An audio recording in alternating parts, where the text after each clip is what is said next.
단단한 물체들. 버지니아 울프 1920년.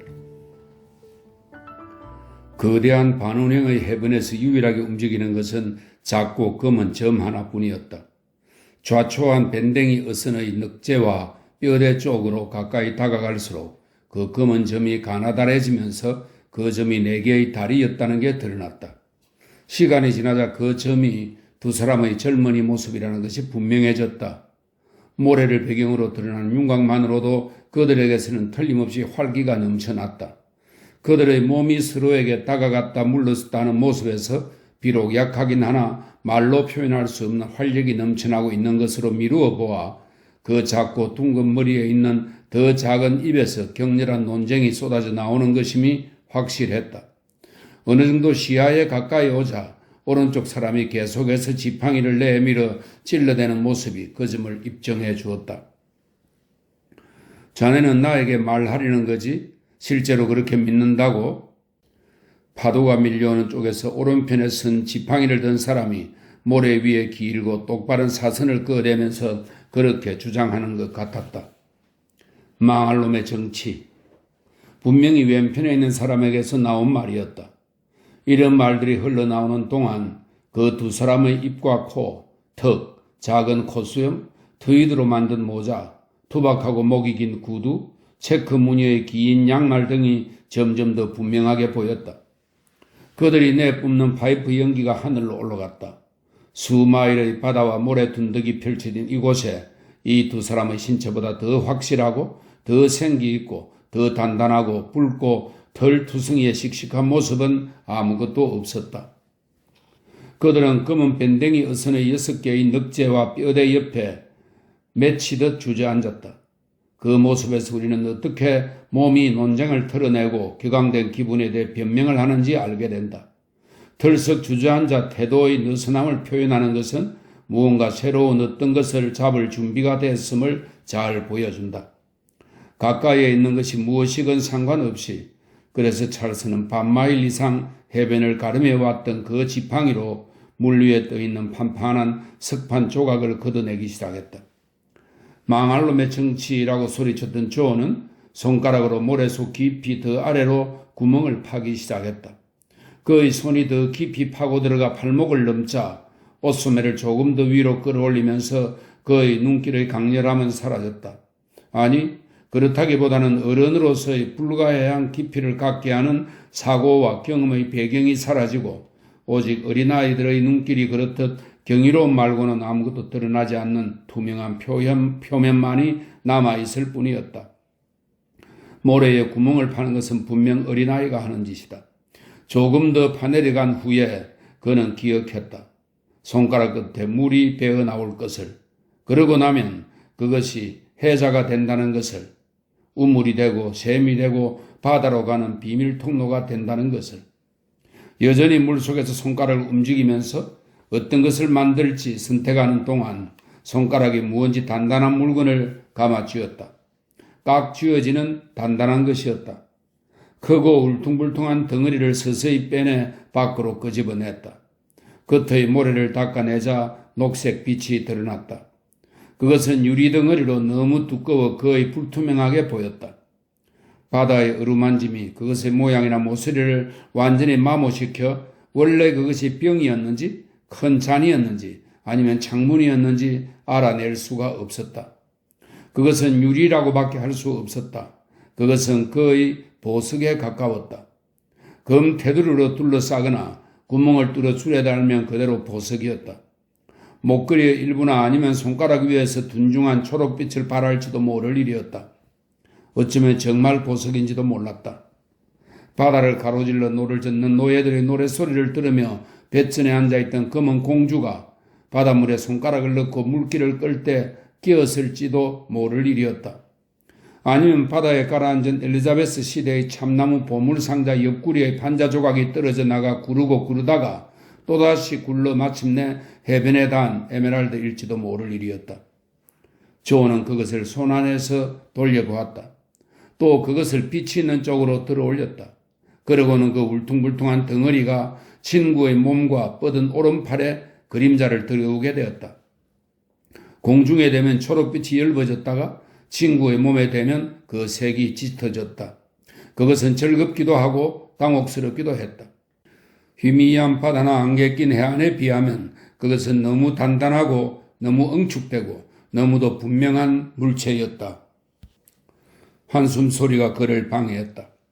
깊고 결정적인 그 소리는 그의 친구 찰스가 주변에 있는 판판한 돌을 다 던졌거나 아니면 이제 돌을 던지는 것이 부질없는 일이라는 결론에 도달했음을 알려주는 것이었다. 그들은 나란히 앉아 샌드위치를 먹었다. 다 먹고 나서 털고 일어난 후에도 조는 유리 덩어리를 들고 말없이 그것을 들여다보았다. 찰스도 그것을 들여다보았다. 그러나 그는 즉각 그것이 판판한 것이 아님을 알고 파이프에 담배를 채우고는 바보 같은 생각을 털어버리고 기운차게 말했다. 아까 하던 이야기로 돌아가서 그는 보지 못했다. 아니, 보았다 하더라도 존이 잠시 그 덩어리를 쳐다본 후에 마치 머뭇거리듯 그것을 그의 호주머니에 집어넣는 것을 눈치채지 못했을 것이다. 그 충동 역시 길에 흩어져 있는 조약돌 중에 하나를 집어 그 돌의 유화방 벽난로 선반 위에 안전하고 따뜻한 삶을 약속하며 자신의 행동이 조약돌에 부여하는 능력과 선의에 즐거워하는 그 조약돌의 마음이 수백만 개 돌 중에 자신에게 선택되어 한길가의 춥고 축축한 삶 대신에 이런 축복을 누리는 것에 기뻐 날뛸 거라고 믿는 그런 어린아이와 같은 충동일지도 몰랐다. 수백만의 조약돌 중에 쉽게 다른 돌이 선택될 수도 있었는데 그런데 내가 이런 생각이 존의 마음속에 있었는지 없었는지 그 유리 덩어리는 벽난로 선반 위에 자리를 잡고 청구서나 편지 등의 작은 더미를 누르는 훌륭한 문진 역할을 할 뿐만 아니라 그 젊은이가 책에서 눈을 뗄 때면 눈길이 자연스럽게 머무는 곳이 되었다. 무언가 다른 생각을 하며 반은 의식적으로 어떤 물건을 보고 또 보노라면 그 물건은 생각 속의 어떤 것과 심오하게 뒤엉킨 다른 물건이 되어 원래의 형체를 잃고 전혀 예기치 않은 순간에 우리 머릿속에 맴돌던 이상적인 형태로 재구성되는 법이다. 그렇게 되어 조는 산책을 나갈 때면 그 유리 덩어리를 떠올리게 하는 다른 어떤 것을 볼 수 있을까 하고 골동품상 진열창에 끌리는 자신을 발견했다. 어떤 것이라도 다소 둥글고 그 몸피에 사라지는 불길이 깊게 가라앉고 있는 물건이라면 그것이 무엇이든 도장이나 유리, 호박, 바위 조각, 대리석, 심지어 매끈한 타원형의 선사시대 조류의 알까지도 마다하지 않았다. 또 그는 땅바닥에서 눈을 떼지 못했다. 특히 가정용 쓰레기를 내다버리는 이웃 공터를 유심히 눈으로 훑었다. 그곳에는 가끔 그런 물건들이 있었다.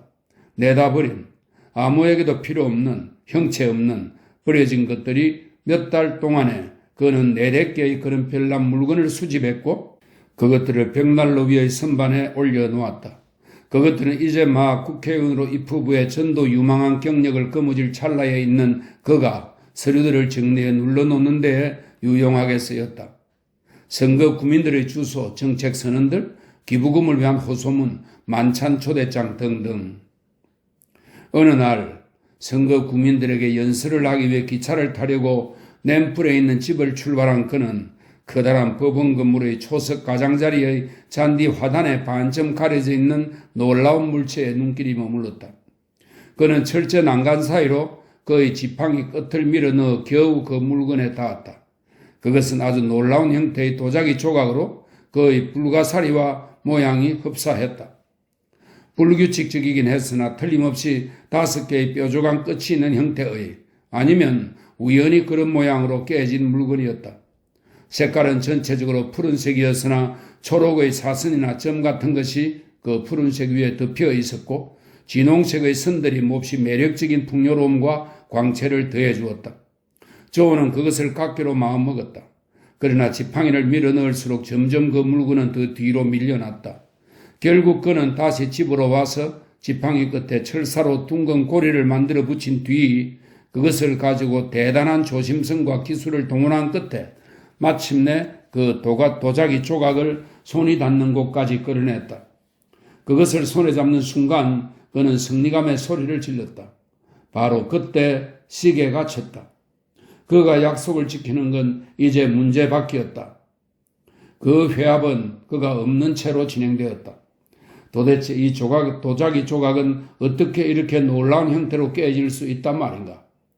자세히 살펴볼수록 그 별 모양은 우연의 소산임에 틀림없어 신기함을 더하게 했고, 같은 모양의 또 다른 것이 있을 거라는 생각은 해볼 수가 없었다.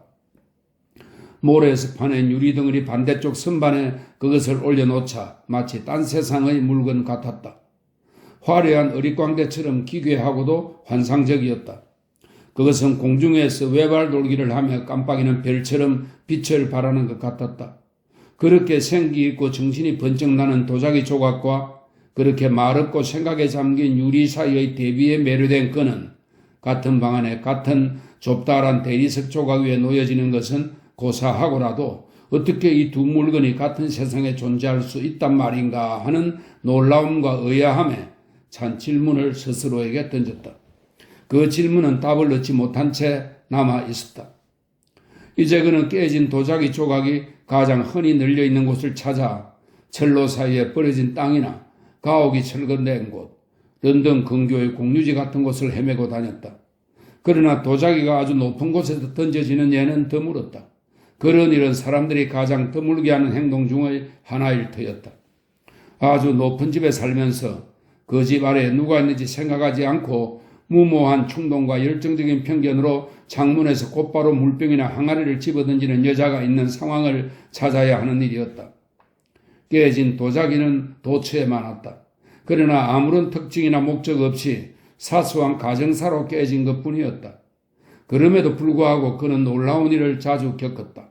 즉, 그가 그 문제에 깊이 파고들수록 런던 한 곳에서만도 대단히 다양하게 깨진 모양의 도자기들을 찾아낼 수 있었고, 더 큰 놀라움과 추측을 불러일으키는 원인은 질과 디자인에 있어 여러 가지로 차이가 난다는 사실이었다. 그가 집으로 들고 와 벽난로 선반 위에 올려놓을 수 있는 그 기묘한 견본들의 역할은 이제 눌러놓을 필요가 있는 서류들이 점점 줄어들고 있었기 때문에 점차 장식적 성격을 갖게 되었다. 그는 그의 업무를 소홀히 했다. 아니면 아무도 아무 생각 없이 일을 했거나 그것도 아니면 선거 구민들이 그를 방문했을 때 벽난로 위의 모습에서 불쾌한 인상을 받았을지도 모를 일이었다. 어쨌든 그는 의회에서 대표로 선출되지 못했고 그의 친구 찰스는 그 사실에 몹시 마음이 쓰여 급히 그를 위로하러 왔으나 이 재난에 별로 기가 죽지 않은 친구의 모습을 보고는 즉각 깨닫기에는 너무 엄청난 일이라 그럴 거라고 추측할 수밖에 없었다. 사실 그는 바로 그날 반즈 콤몬에 다녀왔고 그곳의 가시금작화 관목 아래서 아주 신기한 철 조각을 하나 찾아냈다. 육중하고 둥근 모양의 유리와 그의 흡사했으나 너무 차갑고 무거웠고 너무 시커먼 데다 금속질이어서 분명히 그것은 이 지상의 것이 아니라 사라진 어느 별에서 유래했거나 달에서 떨어져 나온 부스러기임에 틀림없었다. 그 물건의 무게 때문에 그의 주머니가 아래로 쳐졌다. 그 무게는 벽난로 선반도 쳐지게 했다. 그것은 차갑게 빛을 발했다. 그럼에도 그 운석은 유리덩어리와 별 모양의 도자기 조각과 함께 같은 선반에 놓였다. 그의 눈길이 이 물건에서 저 물건으로 스쳐가노라면 그는 이것들을 능가하는 또 다른 물건들을 손에 넣겠다는 결의로 몹시 고통을 받았다.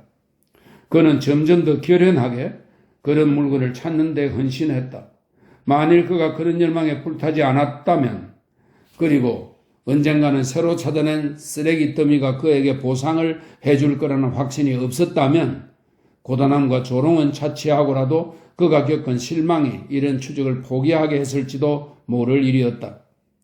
탈착고리가 달린 긴 지팡이와 가방을 챙겨들고 그는 흙이 쌓인 곳이라면 어디든지 사사치 뒤지고 다녔고 마구 엉킨 관목숲 아래까지 긁어내면서 이런 종류의 물건들이 벌어져 있을 거라고 예상되는 모든 골목길과 담장 사이의 빈털을 찾아 헤맸다. 그의 기준이 점점 높아지고 취향이 점점 엄격해질수록 무수히 실망도 했으나 항상 신기한 표시가 있거나 기이하게 깨진 도자기나 유리가 어딘가에 있을 거라는 희망의 빛이 그를 올감했다. 하루하루가 이렇게 지나갔다. 그는 이제 더 이상 젊지 않았다. 그의 이력, 즉 정치가로서의 이력은 과거의 것이 되고 말았다. 사람들은 더 이상 그를 찾아오지 않았다. 그는 이제 너무 말이 없어 저녁 식사에 초대할 가치가 없었다. 그는 한 번도 자신의 그 진지한 열망에 대해 어느 누구에게도 발설한 적이 없었다. 사람들이 그를 대하는 태도로 미루어 그들이 그 사실을 모르고 있다는 것은 분명했다. 그는 지금 의자 등받이에 기대고 앉아 찰스가 그것들의 존재에 대해서는 일말의 관심도 없이 정부의 일 처리에 대해 자신의 의견을 강력하게 피력할 때마다 벽난로 선반 위에 있는 돌들을 12번도 더 들었다 놓았다 하는 것을 지켜보고 있었다. 어떻게 된 일이야, 존? 찰스가 갑자기 돌아서서 그를 마주보며 물었다. 한순간에 자네를 포기하게 만든 게 뭔가? 포기하지 않았네. 존이 대답했다.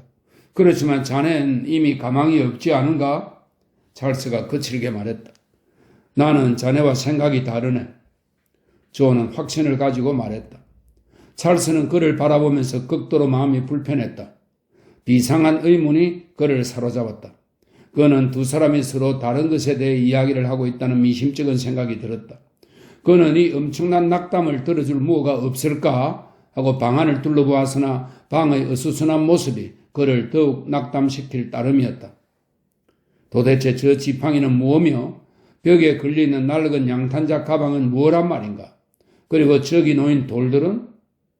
존을 바라보자 무언가에 쇠인 듯한 서운한 표정이 그를 경악하게 했다. 그는 이제 존이 단상의 모습을 드러내는 것조차 힘들 거라는 사실을 너무도 잘 알고 있었다. 멋있는 돌이군. 그는 최대한 기분 좋게 말했다. 꼭 지켜야 할 약속이 있다는 말을 하고는 그는 존을 떠났다. 영원히.